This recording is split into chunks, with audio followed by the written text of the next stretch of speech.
Porque como bien saben, la vida cristiana es muy buena, es muy gratificante, nos llena de un montón de cosas que de otra forma no podríamos acceder, por la gracia de Dios, pero también sabemos de que no es fácil. ¿Sí? La vida cristiana tiene sus dificultades, porque va contra marea, porque va un poco contra los vientos de este mundo, vientos ideológicos, vientos que tienen que ver con la concepción de lo que es el mundo, con la concepción de lo que es el ser humano. En fin, la vida cristiana va contra marea, va contra viento y marea, a un mundo donde la palabra de Dios está a un costado y sin embargo nosotros como cristianos la queremos reflotar y no solamente eso, sino que queremos aplicarla. Y podemos hablar un poco más de lo que es este mundo para nosotros como cristianos. Podemos decir como cristianos y no cristianos, ¿verdad? Podemos ver un mundo caótico, ¿sí? Donde las relaciones son difíciles, donde el acercarse, bueno, mencionaba Miguel en la prédica anterior, donde acercarse ahora no se hace a través del mano a mano, sino a través de un celular. Las conexiones, las relaciones son cada vez más superficiales. Y por lo tanto, si ya arrancamos así, por ejemplo, en las relaciones amorosas, ¿cuánto más va a quedar la familia entonces? Vemos en la actualidad muchas familias desintegradas, lamentablemente, porque se exalta mucho el yo, se exalta mucho mis necesidades, lo que son mis ideas, y bueno, y si el otro piensa distinto, allá él, yo voy con mi verdad y lo que a mí me parece que está bien. Y eso, independientemente de si lastima o no a otra persona, si hiere o no a otra persona, si le incomoda o no a otra persona. Es muy marcado el día de hoy, en la sociedad un poco donde vivimos, el tema del consumo en todo sentido, pero también del consumismo a nivel material. Después estamos llorando por los rincones, por las deudas que tenemos, por la incertidumbre económica que todo eso genera, porque nos genera también ansiedad el hecho de saber de que si vamos a comer o no vamos a comer tal día porque nos metimos en deudas y estamos hasta acá. Todas estas cosas pasan, pero qué bueno es que tenemos un manual, que es la Biblia, para nosotros, un manual de vida, que es atemporal. Como en el texto que vamos a estar viendo hoy, Jesús es eterno, Jesús es Dios, ayer, hoy y siempre. Y lo bueno de eso es que siendo atemporal, todas las instrucciones que vemos en la Biblia aplican para nosotros hoy también. Y podemos, aún en este mundo adverso muchas veces en donde vivimos, podemos aplicar nuestra fe cristiana, podemos aplicar las enseñanzas de la Biblia aún hoy, aún en medio de toda adversidad. ¿Y saben por qué? Podemos ser testigos de Cristo, porque hubo quienes ya fueron testigos de Cristo en medio de dificultades, en medio de pruebas y en medio de persecuciones. Ya tenemos ejemplos vivos de gente que vivió en situaciones difíciles a nivel de sociedad, a nivel de comunidad, pero que se levantaron como testigos de Cristo y pudieron hacerlo. Puede que haya costado caro en algunos casos, pero el nombre de Cristo no fue negado y fue favorable para dar testimonio a otros de la valentía y de la fuerza de voluntad que hay que tener para ser cristianos y para poder aplicar la Biblia. Ayer, hoy y va a ser siempre así. Vamos a estar leyendo la carta a los Hebreos y vamos a ver el último capítulo, el capítulo 13 de la carta a los Hebreos. Les voy a contar un poco sobre esta carta, porque lo cierto es que esta carta es, su autor es anónimo. Anonymous no, anónimo. Y la gente, todos, muchos, nos hemos preguntado por muchísimo tiempo, y mucho más los eruditos, si Pablo fue el que la escribió o no. o capaz que en una de esas fueron algunos de sus colaboradores, como Bernabé, capaz que Apolos, pero lo cierto es que no hay nada definido, no hay nada claro en ese sentido. Lo que sí sabemos es de que en el capítulo 2 vemos que el autor tuvo una relación de primera mano con los discípulos que caminaron junto con Jesús, y sabemos por lo tanto que esta carta está cimentada, está anclada en lo que es la doctrina de los apóstoles. En cuanto a su audiencia, no sabemos a ciencia cierta dónde es que vivían. Sabemos sí que el autor conoce muy bien a quienes les está escribiendo y asume que tienen un conocimiento profundo de las Escrituras, especialmente del Antiguo Testamento, de la Torá, de los 5 libros primeros de la Biblia. Asume que conocen sobre Abraham, asumen que conocen sobre Moisés, asumen que conocen sobre lo que realizaban los sacerdotes en el tabernáculo, por ejemplo. Asumen que los sacrificios que antiguamente hacían, o que hasta ese momento era para ofrecer, para la expiación de pecados, por ejemplo, para alabar a Dios, entre otras cosas. Asume también de que conoce todas estas historias y algunas más que se mencionan en esta carta a los hebreos. Así que entendemos, y muchos entienden, de que esta carta está dirigida hacia judíos que se volvieron al cristianismo y que la tienen así de clarita, el tema de las Escrituras del Antiguo Testamento. Y por eso de ahí viene el nombre de la carta. Y para agregar un dato más, el capítulo 10 nos da pistas de que habían comunidades de iglesias cristianas que estaban enfrentando persecución y prisiones, pero no porque robaron o no porque asesinaron a alguien, sino por la fe que tenían en Cristo, ¿saben? Sino por la fe que tenían en Jesús, porque ellos se proclamaban cristianos y por lo tanto les jugó en contra. El autor en Hebreos 10, de los versos 33 y 34, dicen: algunas veces los ponían en ridículo públicamente y los golpeaban. Otras veces ustedes ayudaban a los que pasaban por lo mismo. Sufrieron junto con los que fueron metidos en la cárcel, y cuando ustedes les quitaron todos sus bienes, lo aceptaron con alegría. Sabían que en el futuro les esperaban cosas mejores que durarán para siempre. Bueno, esto puede ser un indicio del tiempo de persecución bajo el emperador Nerón. Conocemos a Nerón, conocemos un poco de su historia, ¿verdad? Era cruel, déspota y chiflado, todo junto, que era un mono con escopeta entonces. Bien, quizás esto fue después del martirio de Pedro y Pablo, la escritura de esta carta, a finales de los años 60 después de Cristo. Así que hace mención también de que Timoteo era compañero cercano de Pablo y que recientemente había salido de la cárcel. Todo esto nos ilustra el contexto en el que se estaba escribiendo esta carta, más o menos a quienes era dirigido, y que era alrededor del año 67-69 después de Cristo que fue escrita. ¿Por qué es importante conocer todo esto? Porque nos indica de que no la estaban pasando bien y de que en el mundo había aflicción, que en el mundo en el que estaban viviendo habían dificultades que generaban la deserción del cristianismo. ¿Por qué? Porque sí sabían de que ser cristiano estaba buenísimo, que habían muchas cosas que jugaban a favor, que beneficiaban, que por sobre todas las cosas era el hecho de saber de que Jesús era Dios y que por lo tanto estaban adorando y sirviendo a Dios mismo, pero era difícil. Era muy difícil ser cristiano en esa época, porque iban contra la corriente, porque iban contra viento y marea, contra el viento y la marea de ese mundo en aquel entonces, y por lo tanto no les jugaba a favor.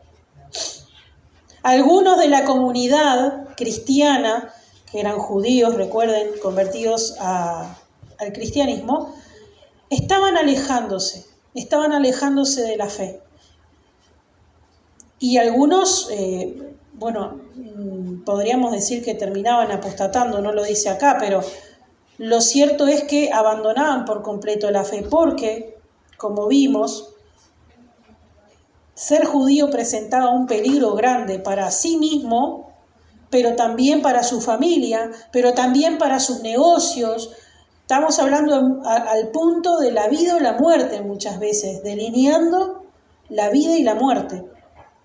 Por lo tanto, en esta carta a los hebreos se lanza una advertencia a todos estos creyentes que primeramente fueron judíos y luego cristianos, que estaban siendo tentados para regresar a sus rituales del Antiguo Testamento y volverse al judaísmo, en un intento de escapar de la presión social, de las persecuciones, en un intento de salvar sus vidas, su familia, sus negocios.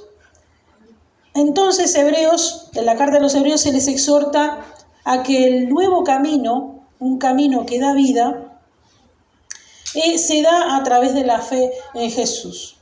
Este camino, el de Jesús, es el mejor.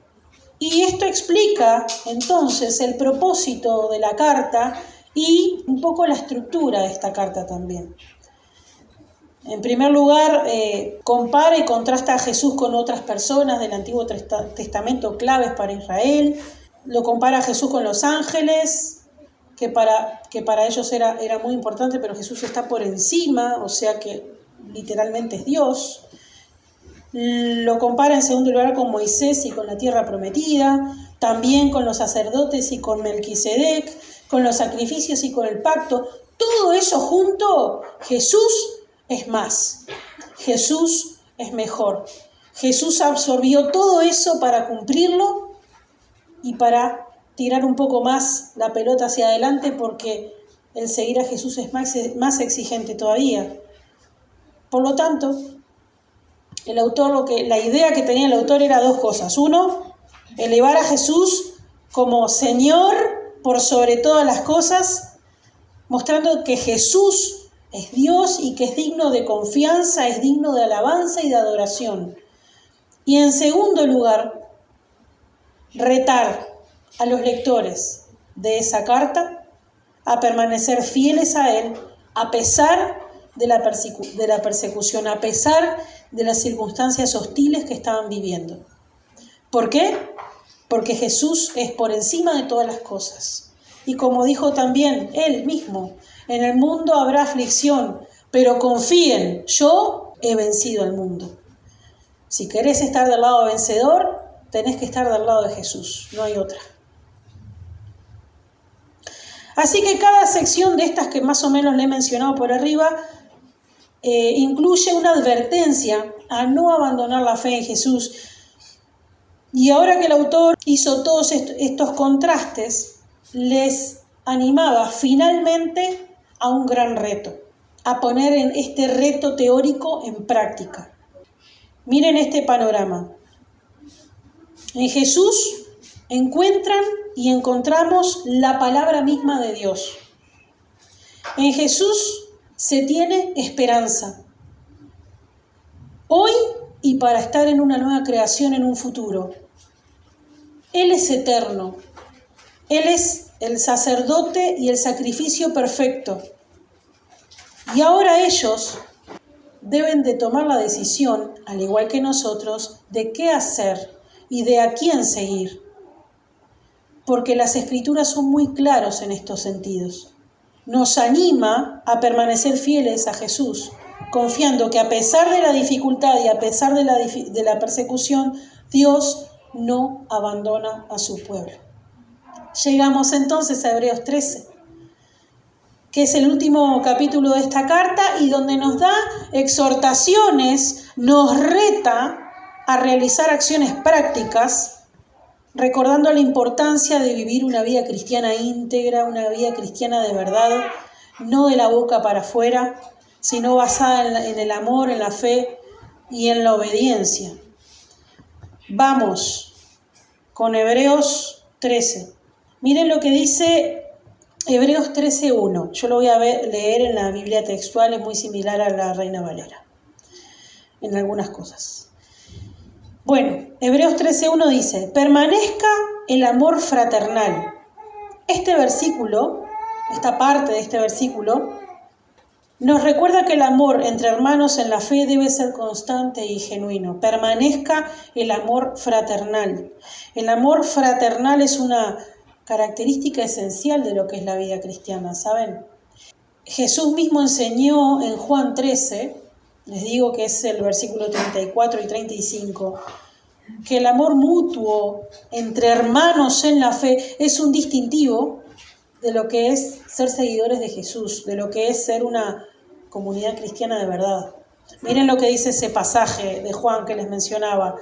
Este mandamiento nuevo les doy, que se amen los unos a los otros, así como yo los he amado, también ustedes deben amarse los unos a los otros. De este modo todos sabrán que son mis discípulos, si se aman los unos a los otros. Si se aman los unos a los otros, entonces de este modo sabrán que son mis discípulos. Amar a los hermanos es una cosa también difícil. No es para nada fácil vivir en este mundo y todavía amar a los hermanos de la congregación. Qué cosa, ¿no? ¿Por qué? Porque somos diferentes, porque pensamos distinto, porque tenemos historias diferentes que nos hacen ver la vida de una forma diferente al hermano que tengo al lado. El otro, mi hermano, está en la misma lucha que yo. Por lo tanto, el hecho de amarlo tal como es no significa apañar su pecado o apañar las faltas que tenga, sino que, así como te gustaría ser tratado con amor y respeto cuando le tengas que llamar la atención, hacelo de esa forma, poniéndote vos en ese lugar, que no somos perfectos, que no sos perfecto ni vos ni yo. Entonces, de este modo sabrán que son mis discípulos y se aman los unos a los otros. Este amor, entonces, se manifiesta en acciones concretas, como el apoyo, la comprensión, el cuidado mutuo, ¿sí? La paciencia, el soportarnos unos a otros, ¿verdad? Y el tener fácil la palabra perdón. Perdón, me equivoqué. Perdón, te hice daño. Perdón, no fue mi intención, no va a volver a pasar. Ahí es cuando se nos hace bien palpable la característica de ser cristianos. Y el versículo 2 dice que se nos exhorta también, entre otras cosas, a no olvidar la hospitalidad. Miren lo que dice el verso 2. No olviden la hospitalidad, porque por medio de esta, algunos, sin saberlo, hospedaron ángeles.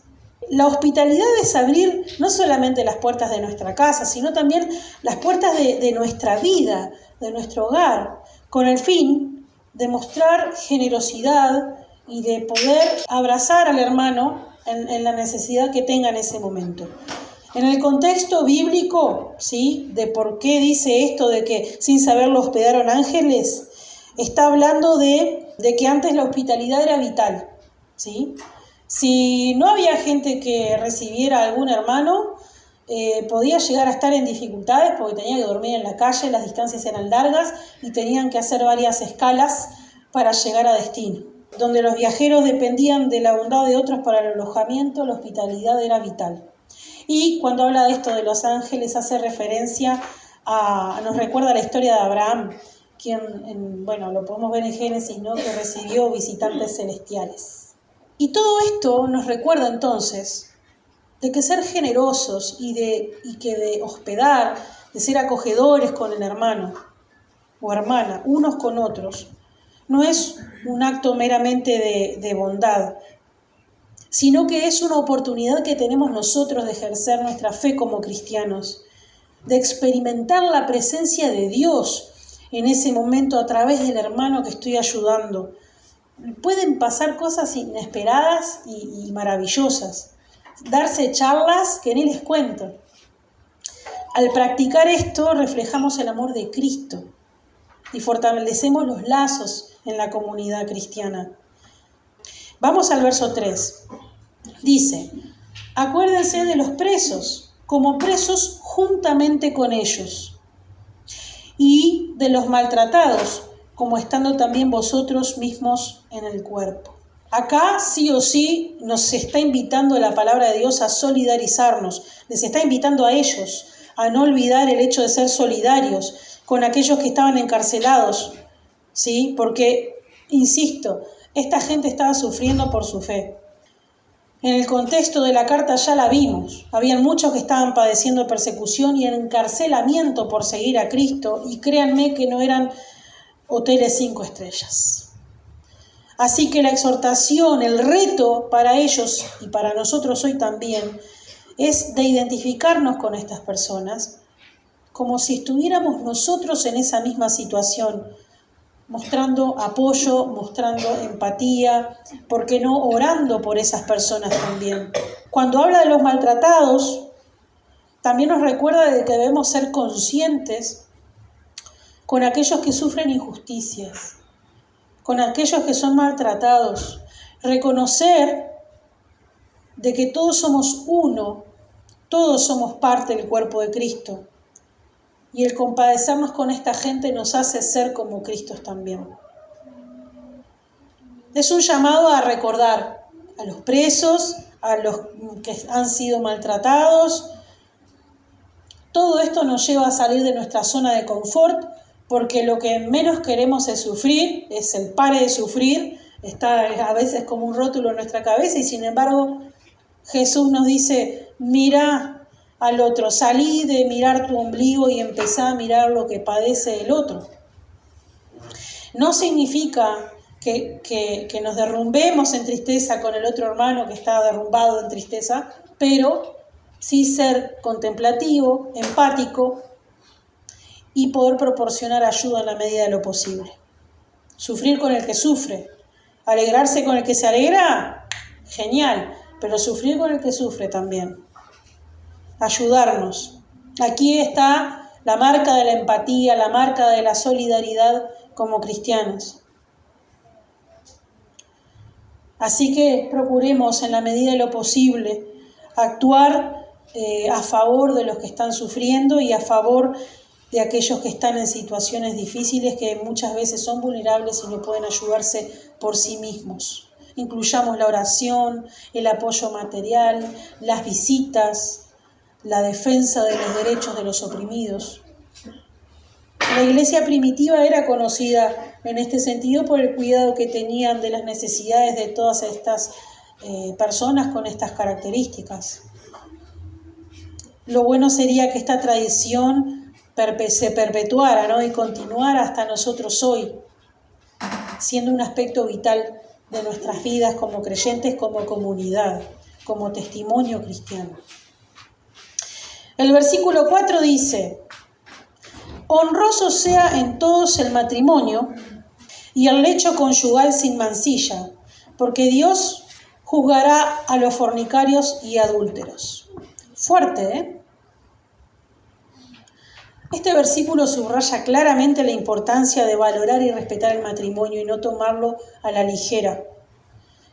Es una institución divina, es algo creado por Dios y debe de ser santo y puro en todo sentido. Es un pacto sagrado entre un hombre y una mujer, diseñado por Dios para que se pueda reflejar el amor de Dios a través de ellos. La sexualidad debe darse en ese contexto, debe darse en ese entorno. Y puede que lleguemos a la iglesia viviendo en concubinato o de otra forma.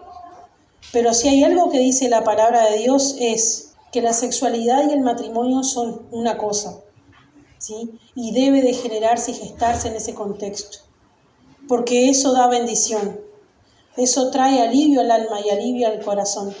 Si es que llegamos a ser cristianos en otras condiciones, bueno, será quizás hoy el momento de pensar qué vamos a hacer con la situación que se vive, porque créanme que es importante esto. El matrimonio debe de ser honroso, sin mancilla. El pacto del matrimonio y la exhortación en este sentido es a mantener la pureza en todo sentido. Y esto incluye también el hecho de ser fieles. La fidelidad y el compromiso en el matrimonio son esenciales para la relación matrimonial, para que sea saludable y duradera.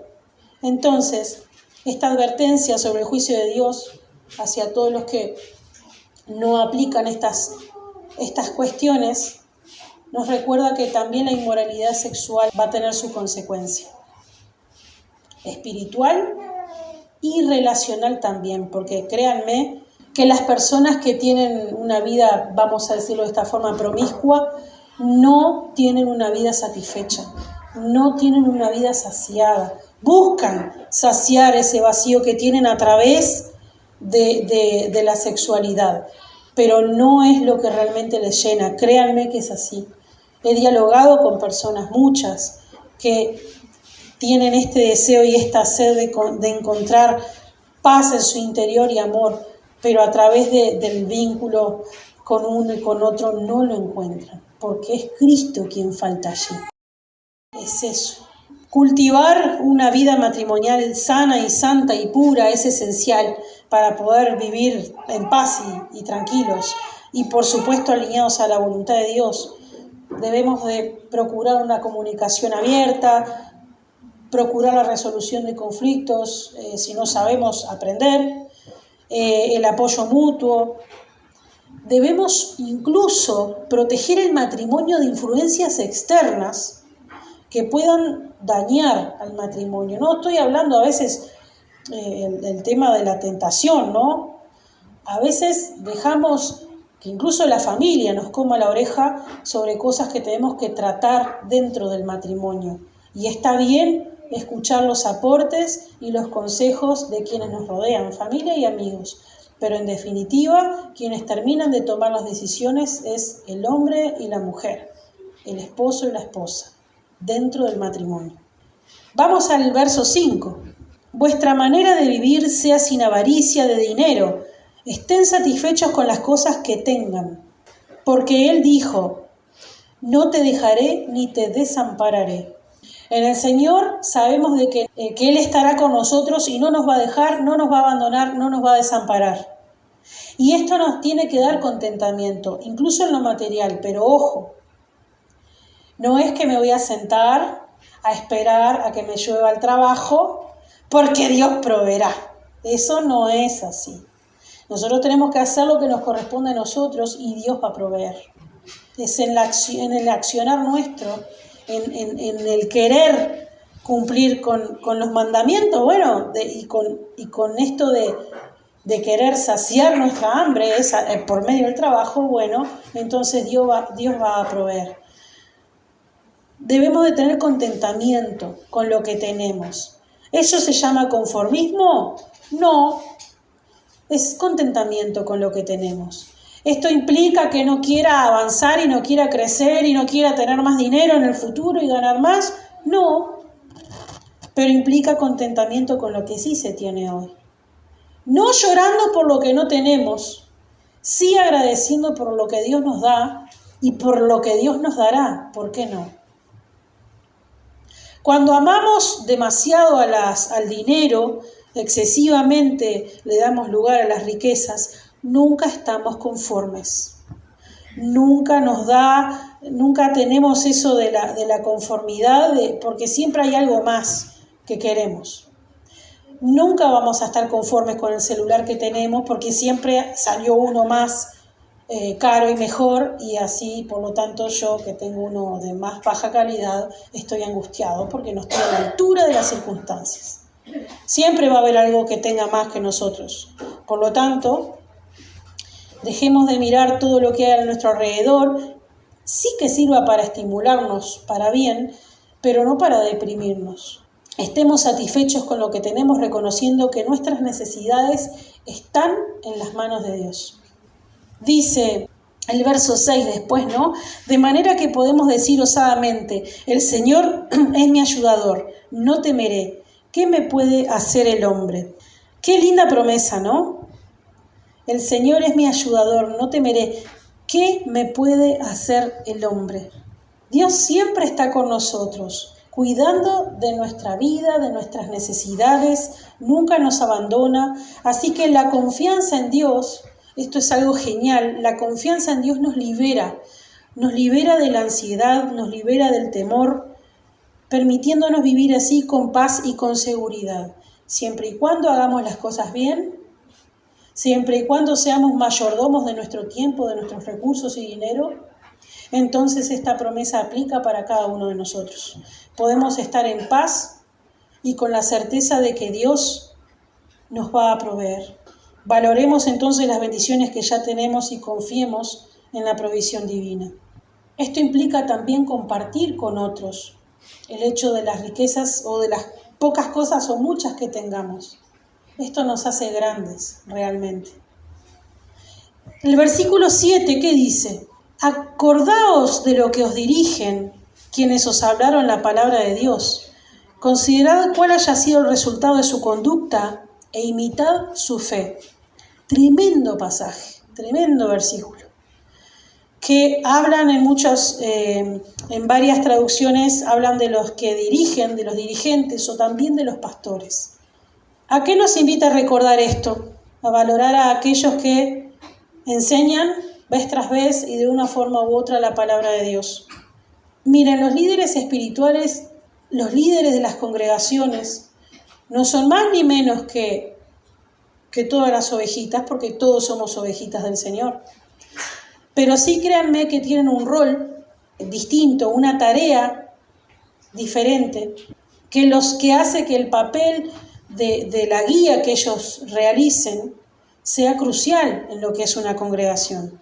El papel de guiarnos y de edificarnos en la fe es nada más y nada menos que eso, de procurar y estimular a toda la congregación, a todas las ovejitas, inclusive el líder mismo, de poder estar estimulado continuamente a poder edificarnos en la fe y resolver los problemas que hayan. Así que el reto para los hebreos de aquel momento y para nosotros hoy es considerar el resultado de la conducta del que estén teniendo de turno y conforme a eso imiten su fe. ¿Saben uno de mis consejos? Si algún día se quieren ir de la iglesia de acá, de la iglesia Nazarena de Barros Blancos, les doy este consejo. Busquen al liderazgo y vean cómo vive. Analicen cómo es el liderazgo de la iglesia. Cómo es no solamente la enseñanza que imparte desde el púlpito, sino también cómo vive en su casa, cómo trata a sus hijos, cómo trata a su mujer. Pero no solamente una semana, hagan esa evaluación un mes, pónganle, no sé, el tiempo que ustedes consideren, ¿sí? Porque tarde o temprano las máscaras se caen. Y se puede observar claramente cómo es el trato con las personas a su alrededor, no solamente el domingo, sino en la semana. Procuren analizar y que otros cuenten sobre el testimonio de la persona, en el trabajo, en el estudio, cómo habla, cómo se comunica, cómo vive, cómo reacciona cuando se enoja, cómo reacciona cuando se sienten heridos. Vean cómo vive el liderazgo, porque las ovejitas del redil pueden tomar el camino que quieran, pueden hacerle caso o no a los líderes, conforme a lo que digan las escrituras. Cada uno hace lo que quiere, en definitiva. Pero si ya partimos de un liderazgo que enseña mal y que es hipócrita y que vive mal las enseñanzas de Dios, entonces no vayan a esa congregación. No gasten el tiempo, por más buenitas que sean las ovejitas del redil, váyanse de ese lugar. No hagan ni nada para poder querer cambiar algo allí, ¿está? Les animo a que busquen ser edificados con un liderazgo firme y fuerte en la fe, que reconoce sus errores, que reconoce sus falencias, pero que procura la integridad por sobre todas las cosas. ¿Sí? Ese es el consejo que les doy. Gratis. Para poder observar la vida de los líderes tenemos que estar cerca de ellos, ¿verdad? Y ahí vamos a poder ver con claridad si son fieles o no, si son dedicados o no, si son amorosos o no, y en ese contexto querer copiar esas cualidades que tienen. Las buenas copiarlas y las otras las descartamos, por supuesto. Pero es necesario estar cerca de ellos para imitar su fe. Pero ahí ya tiene que ver con las ovejitas del redil. Si quieren ver al liderazgo como vive, tienen que estar cerca del liderazgo. Si quieren poder ver cómo sirven, ¿por qué no servir con ellos? ¿Por qué no ser un Una persona que diga, quiero trabajar contigo a tu lado, porque quiero aprender de vos, de tus defectos y errores. Para poder imitar al liderazgo es necesario estar cerca y allí van a poder conocer cuáles son sus necesidades reales. Y allí van a poder cumplir con esto que dice la Biblia también, que es orar por los líderes, ¿sí? Orar por ellos, servirles, ver cuáles son sus necesidades, ver cuáles son sus carencias, porque ¿saben qué? Como tienen esta responsabilidad complicada y fuerte delante de Dios, de tener que velar por cada uno de las ovejitas del redil, hagamos la tarea del liderazgo fácil, que cuando vayan delante del Señor, el Señor los vea con cara amorosa y vean qué lindo redil que pudiste cultivar. Y por eso más adelante, yo me voy a saltear un poquito en esto de los versículos, ¿sí? Se exhorta a los creyentes más adelante en el 17, miren lo que dice: presten atención a quienes les dirigen y sean dóciles, porque ellos velan por vuestras almas, como quienes han de dar cuenta, para que hagan esto con gozo y no quejándose, porque esto no sería provechoso para ustedes. Un liderazgo que está desmotivado, un liderazgo que está hasta el hartazgo de situaciones y de problemas y qué sé yo, no va a liderar bien. No va a caer todo el peso en las ovejitas del redil, porque el liderazgo tiene que aprender y saber separar los tantos, aprender a trabajar bajo presión, aprender a lidiar con los problemas suyos, de la familia y de los de la iglesia. Pero si se le puede hacer un poco la vida más fácil a quienes tienen este rol de guiar y edificar, está genial. Es redundante en beneficio para todos, no quejándose. Si te quejas es porque no estás al lado tratando de ayudar a buscar una solución. Entonces, ante la queja, vayamos juntos a buscar soluciones. Si ves que algo está mal, entonces vas, le decís, yo veo que esto está mal, ¿cómo te puedo ayudar? ¿Cómo puedo hacer para que esto mejore en la iglesia? ¿Cómo puedo hacer para que esto cambie? La queja es de cómodos, es de la gente que se sienta de brazos cruzados a ver cómo los otros trabajan.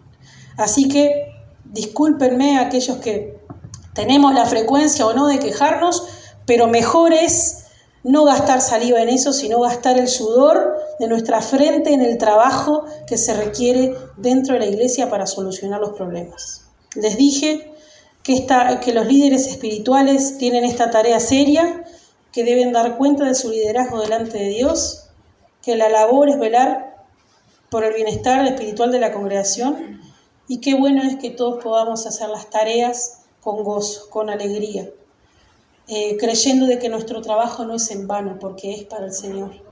Vayamos al versículo 8, porque recuerdan que me salté uno, ¿verdad? Jesús el Mesías es el mismo ayer y hoy y por los siglos. Jesús el Mesías es el mismo ayer y hoy y por los siglos. La inmutabilidad de Jesús es una realidad y significa que podemos confiar en Él plenamente, sabiendo de que sus promesas se van a cumplir. Ya se cumplieron, se cumplen y se cumplirán. Y no importa lo que enfrentemos, Jesús sigue siendo nuestro Salvador, sigue siendo nuestro Señor, y Él es fiel en su amor y propósito para con cada una de nuestras vidas. Podemos confiar en sus promesas, en que en momentos de incertidumbre y de dificultad vamos a tener su guía a través de su palabra, en las decisiones importantes que tengamos que tener. En Él vamos a encontrar paz y su presencia constante. Qué bueno saber esto, ¿verdad? Porque nos anima a lo que sigue después. Miren lo que dice el versículo 9, ¿no? En adelante. No sean llevados por enseñanzas diversas y extrañas, pues mejor es que el corazón sea fortalecido con la gracia, no con régimen de alimentos del que no sacaron ningún provecho los que lo observaban. Tenemos un altar del cual no tienen derecho a comer los que sirven el tabernáculo, porque los cuerpos de los animales cuya sangre es llevada por el sumo sacerdote al lugar santísimo como ofrenda por el pecado, son quemados fuera del campamento. Por lo cual, también Jesús, para santificar al pueblo, por su propia sangre padeció fuera de la puerta. Salgamos pues a él fuera del campamento. Me encanta esta parte. Salgamos pues a él fuera del campamento, llevando su oprobio, porque no tenemos aquí una ciudad que permanece, sino que buscamos la que está por venir. Y remata diciendo, ¿no? En Hebreos 13:15, ofrezcamos siempre por medio de él sacrificio de alabanza a Dios, es decir, fruto de labios que confiesan su nombre. Hermoso, hermoso pasaje. Porque recuerdan lo que les conté del contexto histórico, que estaban padeciendo muchísimo y entonces estos judíos eran tentados a volver a los rituales antiguos que tenían que ver con sacrificios. Bueno, acá está diciendo que no lo hagan, que Jesús ya lo hizo, ya está, fue suficiente. El sacrificio real que Dios quiere no es lo que los rituales del Antiguo Testamento animaban a hacer. Jesús lo que pide es algo mayor. Es el sacrificio que implica un acto deliberado de rendir honor a Dios en todo momento. Gloria a Dios en todo momento, incluso cuando no es fácil o cuando no nos conviene tan bien. Yo me acordaba del Salmo 51, versos 16 y 17. Miren qué genial lo que dice. Porque no quieres sacrificio, que yo lo daría, decía David. No quieres holocaustos. Los sacrificios de Dios son el espíritu quebrantado. Al corazón contrito y humillado no despreciarás tú, oh Dios. Un corazón santo, un corazón puro, un corazón que de verdad busca hacer la voluntad de Dios y procura como dé lugar aplicarla. Lo hace y lo dice. Frutos de labios son nuestras palabras que también a través del hablar se refleja nuestra fe y nuestra gratitud a Dios. Confesar su nombre implica proclamar su poder, su amor y salvación. La alabanza no es solamente incluso un acto privado que yo puedo hacer, también es una declaración pública de nuestra fe. Qué lindo es cuando alabamos juntos al Señor. Qué lindo es cuando juntos como congregación tenemos en mente la letra, primero para saber cantarla juntos, pero también porque queremos expresar en unanimidad lo que realmente es nuestro sentir para con Dios. A través de las alabanzas, la oración, el canto, la lectura de las Escrituras, cuando damos testimonio, estamos dando gloria y honra al Señor por lo que es y por lo que hace. Qué lindo que como congregación tengamos este enfoque semana a semana. Y qué bueno es que lo hagamos en lo privado también. Para ir resumiendo entonces, como les decía, lamentablemente en aquel entonces los judíos que se hacían cristianos la pasaban mal por su fe, así que el escritor anónimo de Hebreos decidió que era necesario hacer esta carta para que ellos puedan fortalecerse en la fe, mantenerse firmes y recordar de que no estaban solos, de que muchos sufrían con ellos. Podrían sentirse, sí, tentados a renunciar a la fe en Cristo y volver al judaísmo, pero no. Las exhortaciones de Hebreos 13 indican y les animan a seguir adelante en su fe cristiana, a no dejarse llevar por influencias externas, por enseñanzas desviadas, porque en definitiva lo que busca Dios son sacrificios de adoración, labios que confiesan su nombre, como dijimos recién. En tiempos de dificultad es notorio que es necesario y ayuda y fortalece estar juntos como comunidad. Que el amor entre hermanos es esencial para poder ser vistos como cristianos de verdad.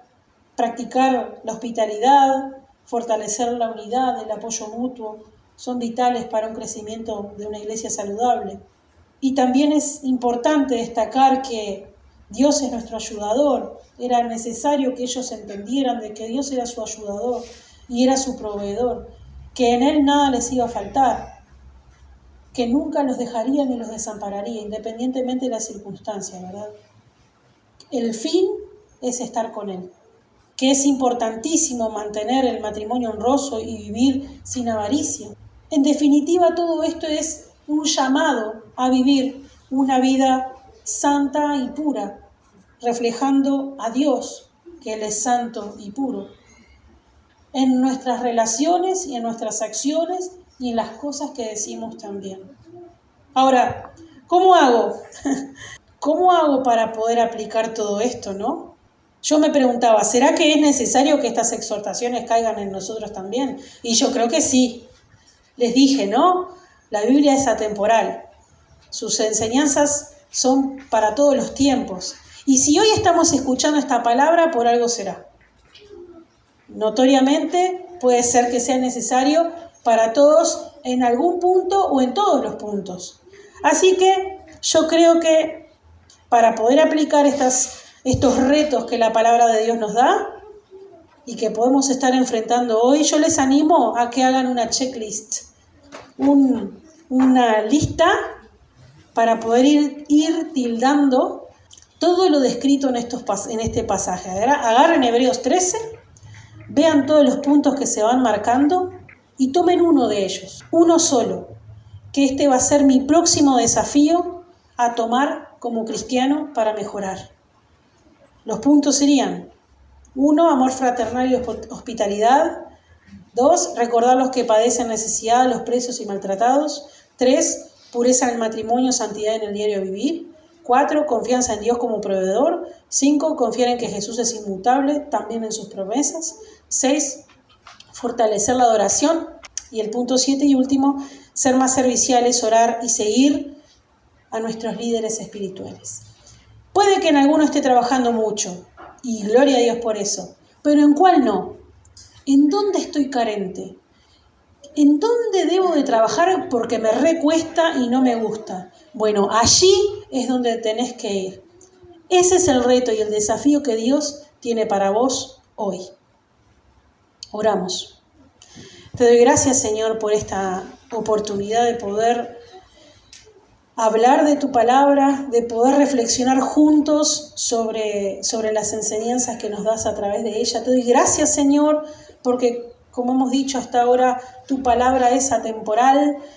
Le ha servido a los hebreos en aquel momento esta carta, que era necesario que ellos escucharan, pero qué bueno saber es de que hoy para nosotros también es importante escuchar estas exhortaciones, estos retos, estos desafíos que nos proporcionas a través de tu palabra. Señor, ayúdanos a identificar en aquello que estamos flojos, aquellos que quizás ni siquiera tengamos ganas de tocar ese tema, pero sin embargo es necesario porque tu palabra así lo muestra.